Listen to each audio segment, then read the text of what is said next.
नमस्कार, फिर से राजू देवासी और अभिभावक यहाँ पर सभी लोग पधारे हुए हैं यहाँ पर विद्या भारती में। हमारे साथ यहाँ पर हसमुख जी जो हैं यहाँ पर एसडीएम है और इस समय बिलाड़ा में आप काबिज है। आप सर कहाँ से, जालोर से बिलोंग करते हैं? जी। आपकी पढ़ाई लिखाई कहाँ हो सर?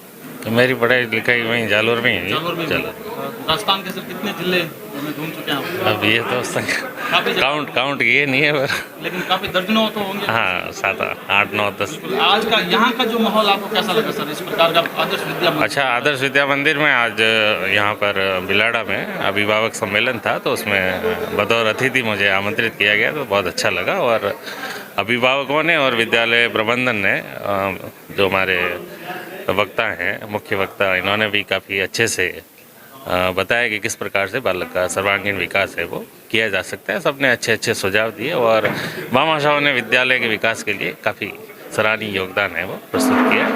Thank you. बिल्कुल, जिस प्रकार से भवानी सिंह जी चारण यहाँ पर बच्चों को संभालते थे, उसी प्रकार से हसमुख जी भी उसी परंपरा को निभाते हुए यहाँ सभी को अपनी बात कहने के लिए और सभी को यहाँ पर संभालने के लिए आते रहते हैं।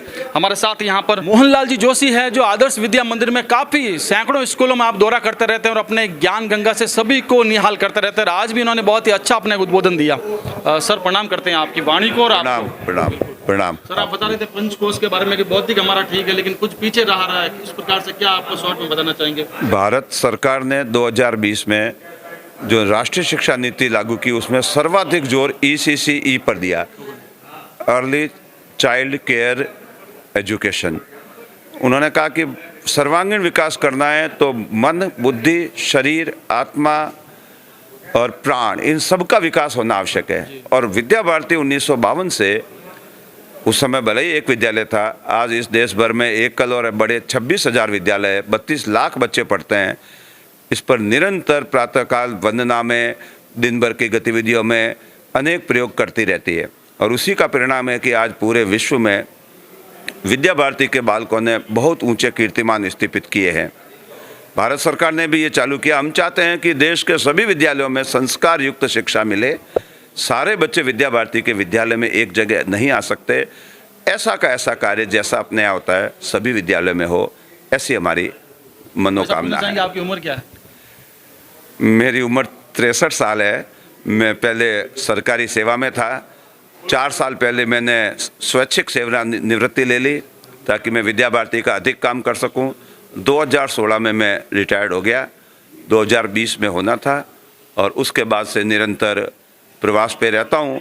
महीने में 20, 25, 30 दिन तक का भी प्रवास रहता है, तो मुझे अभी तो कोई कठिनाई नहीं। नमन है, आपकी सेवा को नमन है और ईश्वर आपको दीर्घायु और एकदम स्वस्थ रखे कि जिस प्रकार से आपने जो हौसला बढ़ाया सभी लोगों का और ज्ञान किया, जो आपने जो गंगा बहाई है। धन्यवाद। और मैं आयुर्वेद पर ज़्यादा भरोसा करता हूँ, इसलिए मुझे भी लगता है मैं बिल्कुल स्वस्थ हूँ।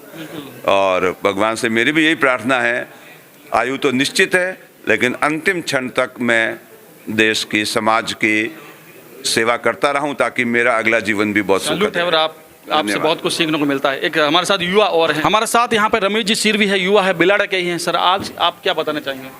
नहीं, आज मेरे को बतौर अध्यक्ष आदर्श विद्या मंदिर में आने का मौका मिला, तो मुझे यहाँ का जो शिक्षा के साथ जो भारत की संस्कृति की झलक दिखी है, वो बहुत ही आनंदित हुआ, बहुत ही गौरवान्वित हुआ कि आदर्श विद्या मंदिर आज भी भारत की जो संस्कृति थी, जो सदियों से चली आ रही थी, उसमें समायोजित होकर अपने बच्चों को तैयार कर रहे हैं ताकि यही संस्कृति और यही बच्चे आगे जाके देश की संस्कृति के अंदर जो पाश्चात्यकरण आ गया है उसको मिटा के और भारत की जो असली संस्कृति थी उसको स्थापित कर सके।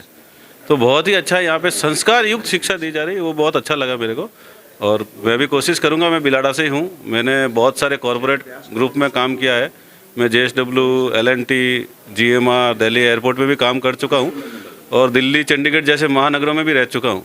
तो वहाँ पे संस्कृति का बहुत अभाव है, बट जब गाँवों में आके हमको जो संस्कृति मिली है, वही संस्कृति आज आदर्श विद्या मंदिर में देखने को मिली है। बहुत अच्छा लगा मेरे को।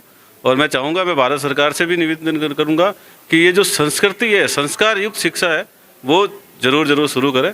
और एक मेरा निवेदन रहेगा सर से भी कि सर प्राकृतिक चिकित्सा में बच्चों को थोड़ा सा इन्वॉल्व किया जाए। मैं काफ़ी दिनों से पिछले 2 साल से प्राकृतिक शिक्षा पे पढ़ाई कर रहा हूँ और मेरे को जुकाम हो जाता है तो मैं आजकल प्राकृतिक शिक्षा ले रहा हूँ। नेचुरोपैथी एक बहुत ही अच्छा ऑप्शन आ रहा है। तो ये अपन छोटे बच्चों को अभी से सिखा ले कि जुकाम के अंदर आपको क्या करना है, तुलसी के पत्ते खाने हैं, या घर में अपन राब बनाना सिखा दे तो उसके जुकाम ठीक हो जाएगा। इन सब चीज़ों पे भी थोड़ा सा हम ध्यान देंगे। जो बताया है उसके ऊपर कोई काम चल रहा है? प्राकृतिक चिकित्सा पर अलग से काम नहीं चल रहा है, परंतु हमारी जो नमूना शिशु वाटिका है उसमें माता पिता को विवाह होते ही भर्ती करते हैं, बच्चे गर्भाधान संस्कार के दिन तक क्या तपस्या करनी ये बताते हैं, 9 महीने तक माता गर्भवती है तब उसको कौन से आसन करने, क्या खाना, कैसे रहना ये बताते हैं, 5 वर्ष का बालक हो तब तक माता पिता को प्रति माह एक बार बुलाते हैं। तो राजस्थान में इसके प्रकल्प अभी नहीं हुए हैं, गुजरात में तो इसके सैकड़ों प्रकल्प हो गए हैं, प्रयास चल रहा है। हाँ बिल्कुल बिल्कुल, राजस्थान में हो जाएंगे। अभी 27 जनवरी को पहली इसकी कार्यशाला जोधपुर में होने वाली है। कार्यशाला यानी गर्भवती माताओं का और या नवदंपतियों का सम्मेलन हो गया है और कार्यशाला शुरू हो जाएगी कि अब हमको इस कार्य में आगे बढ़ना है, तो उसमें सारा प्रकृति से रिलेटेड चीज आएगी। संस्कार युक्त अगर बीज बोया है तो नेचुरोपैथी की तरफ भी बढ़ेंगे। और हमारे साथ यहाँ पे कैलाश जी भी हैं। सबसे पहले आपके महंगे मेहमान यहाँ पर पधारे हैं और आपका जो मेला है उसके बारे में हम आप किस प्रकार से सभी को अपील करना चाहेंगे और वहाँ क्या क्या होगा। एक आपने राम मंदिर का मॉडल के बारे में बात की, उसके बारे में। पिछले वर्ष से विद्या भारती की योजना से शिशु वाटिका में किस प्रकार भैया बहनों को पढ़ाया जाता है उसके निमित्त 12 व्यवस्थाएं हैं। उसको प्रदर्शन करने के लिए विद्या भारती द्वारा एक मेले का आयोजन किया गया। पिछली बार भी 12 व्यवस्थाओं में भैया बहनों का सर्वांगीण विकास हो सके उसके निमित्त यहाँ व्यवस्थाएं रहती है, जिसमें चित्रमंच, रंगमंच, पुस्तकालय, विज्ञान प्रयोगशाला और पर्यावरण संबंधी। उसके साथ ही पिछली बार ग्रामीण परिवेश था, इसको और भव्य करते हुए और अभी वर्तमान में राम मंदिर का और राम का बहुत माहौल है, उसको ध्यान में रखते हुए हमने भी तय किया कि इस बार शिशु नगरी मेले में एक अयोध्या नगरी बसाएंगे, जिसके अंदर भगवान श्री राम का मंदिर की प्राण प्रतिष्ठा और उनसे संबंधित कुछ झलकियाँ, नाटक प्रस्तुत किए जाएंगे।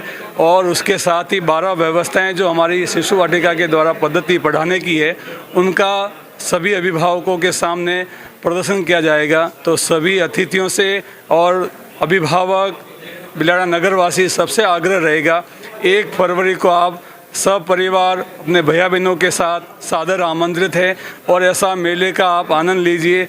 इस मेले में अध्ययन के साथ साथ झूले और खाने पीने की चाट वगैरह भी रहेंगे, तो आप सभी सादर आमंत्रित हैं।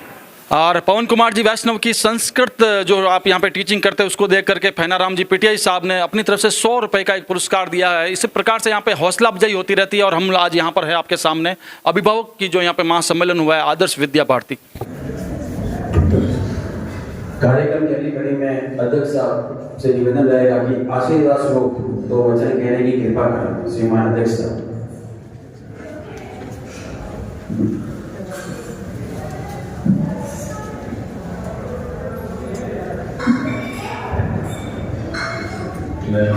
आगे हमें अभिभावक सम्मेलन हो रहा है, बहुत ही अच्छी कथा है। अभिभावकों का एक